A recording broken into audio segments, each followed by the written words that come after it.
Well, the government has urged commuters to avoid public transport if possible, as more people are encouraged to get back to work. Union officials say it's sending mixed messages to millions of workers, with many still wondering if it's safe to return to their workplace. Well, joining us now is Pete Kavanagh. He's the regional secretary for London and Eastern at the Unite the Union. Thank you very much indeed for being with us, Mr. Kavanagh.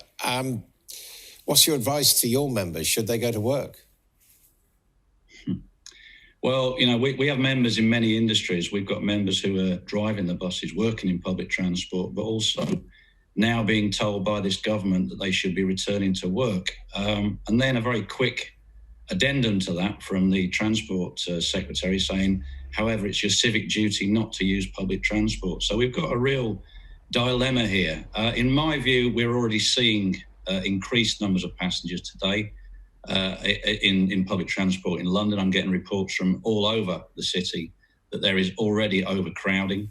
We might be doing the best work in the world in terms of our union reps making static workplaces safe through risk assessments, but we'll have the problem remaining that people have to get to work. I think the government has this cosy Victorian view of workers living side by side with a factory or the mine that they work in. As we all know, people, especially low-paid workers, often live many, many miles away from their workplace. They have to use public transport. And we've got no rules in place. We've got guidance. Maybe wear a face covering. Try and avoid using public transport. We need very clear rules now. They need to be enforced properly. We need maximum loading on buses, and we need Transport for London here in London to enforce that. The driver has enough responsibility already without having to police maximum capacities on his or her buses. What are the safety measures on buses in London and around the country at the moment? Well, after some hard negotiations, we've managed to get all of the front doors closed on the London bus fleet, which means that the driver does not have to come into contact with all the people boarding his or her bus. So there's now an area behind the driver's cab that is free of passengers. The assault screens have been further sealed, but we're still doing some further work with TfL, with some virology experts and indeed with some researchers at universities to make those cabs further sealed.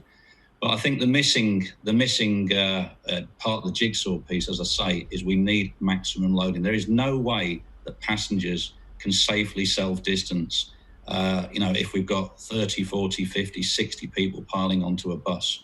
My real fear is, as I say, we could be making the 9,000 buses in London a real magnet for the virus.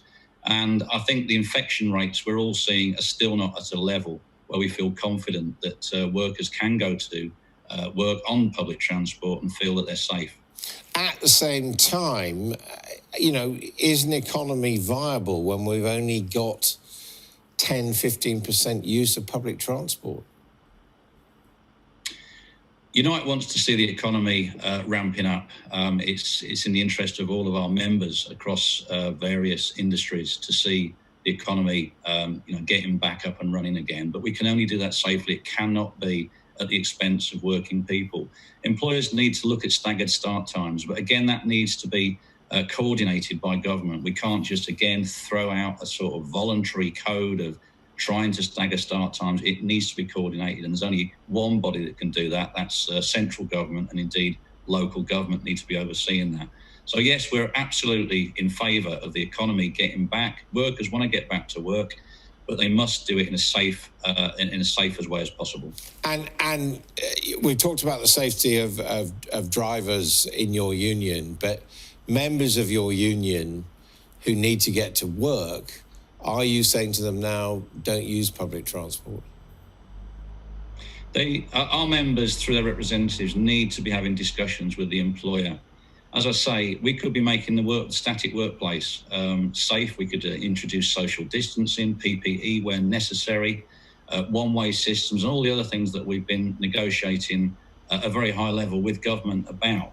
But if we don't sort public transport out, it could all be for nothing. So part of the discussions that employees need to be having with their employers is to be saying, how do you expect me to get to work during the rush hour? And that should be part of any risk assessment for decent employers to be taking place in consultation with trade union representatives. Okay, thank you very much indeed, Mr. Kavanagh.